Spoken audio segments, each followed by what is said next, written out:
Rander બોકડ ફળિયા Qureshi street ખાતકીવાડ અને છાછા street લીમડાઓલી વખારોલી મંસૂર ગલી મોદન ગલી બાબુ ગલી જસુલ ગલી મોચીવાડ નગીના લાઇન 5 બત્તી 3 બત્તી સુથારવાડ મુલ્લા રોડ પાછલી ઓલી વરિયાઓલી સિવાયના રાંદેર ગામતળના અન્ય વિસ્તારો જ્યાં પાણી ગટરયુક્ત આવે છે સમગ્ર વિસ્તારના લોકો છેલ્લા 3 મહિનાથી પીવાનું પાણી પૈસાથી ખરીદવા મજબૂર બન્યા છે।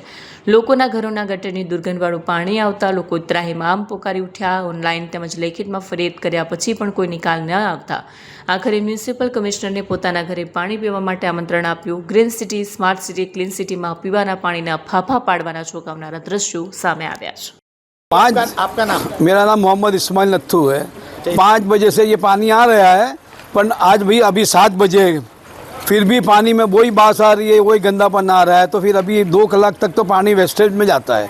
जब पानी वेस्टेज में जाता है तो सही है, लेकिन आप मीटर लगाओगे तो मीटर के अंदर ये इतना 2 कलाक का तो हमारा ही पानी पैसा जाएगा ना, इसकी जवाबदारी कौन लेगा? अच्छा, क्या कहोगे कमिश्नर साहब से? कमिश्नर साहब से यही कहना है कि ये पूरा लाइन चेक करो, और पूरे रांदेर का ये प्रॉब्लम है और हमारा तो कई सालों से ये प्रॉब्लम है कि गटर में से पानी आता है। ये आपनो परिचय ने कया विસ્તારમાં શું સમસ્યા છે? मैं रांदेर विસ્તારનો રહેવાસી છું। હાલમાં આપણે એક ખાટકીવાડ વિસ્તારમાં ઊભા છીએ અને છેલ્લા 3 મહિનાથી ખાટકીવાડ છે, બોકડ સ્ટ્રીટ છે, છાછા મોલ્લા છે, તાયવાડા છે, 5 બત્તી છે, 3 બત્તી છે, આવા બાબુ ગલી છે, આવા તમામ વિસ્તારોની અંદર પાણીની સમસ્યાથી લોકો ત્રાહિમામ થયા છે। ડ્રેનેજયુક્ત પાણી પીવા માટે મજબૂર થયા છે અને એ પાણી પી શકાય એવી હાલતમાં પણ નથી। કલાક 2 કલાક સુધી પાણી જવા બાદ પણ એ પાણી ખોટું અને ગંદુ આવે છે।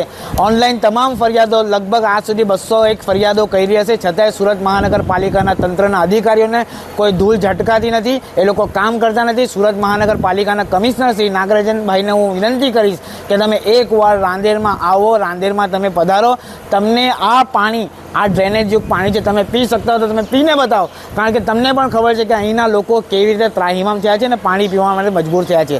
નાના મોટા બુઢા તમામ લોકો આ પાણીથી ત્રાહિમામ થઈ ગયા છે, લોકોને બીમારી થઈ છે। એના માટે જવાબદાર કોણ? કયા કયા અધિકારીઓને આની વિશે રજૂઆત કરી છે? સુરત મહાનગરપાલિકાની ઓનલાઈન ફરિયાદની જે એપ છે એના પરથી ફરિયાદ કરવામાં આવે છે। જે તે અધિકારીને તે એપ્લિકેશન પરથી ફરિયાદ ટ્રાન્સફર થાય છે, એની અંદર NM મિસ્ત્રી કરીને છે, એમને પણ ફરિયાદ જાય છે। જે પાણી અધિકારીના છે કે આપણે શહેરી વિકાસના અધિકારી છે, તમામને આ ફરિયાદ ટ્રાન્સફર થઈને તમામની સાથે વાત થઈ છે, છતાં એ અધિકારીઓ દ્વારા ખોખો રમાડવામાં આવે છે, એકબીજાને ફરિયાદ નાખી દેવામાં આવે છે કે આ ખાતું મને લાગતું નથી એમ કહેવાય છે। आपका नाम? जुबेदा इस्माइल। अच्छा, कौन सी जगह आप रहते हो? मैं बोकड़ फड़िया में रहती हूँ। और क्या समस्या पानी को लेके आ रही है? पानी हमारा एकदम गंदा आ रहा है भैया, और इतना गटर वाला ही पानी। हमने बहुत बार सैंपल दिए हैं। जब ये कॉरपोरेशन में अर्जी करते हैं तो वो आके सैंपल देखते हैं, सबके घरों में से ले जाते हैं, एक सलीका पानी दिखता है उनको कि हाँ गंदा है, हम कल आएंगे, वो कल होती ही नहीं है उनकी।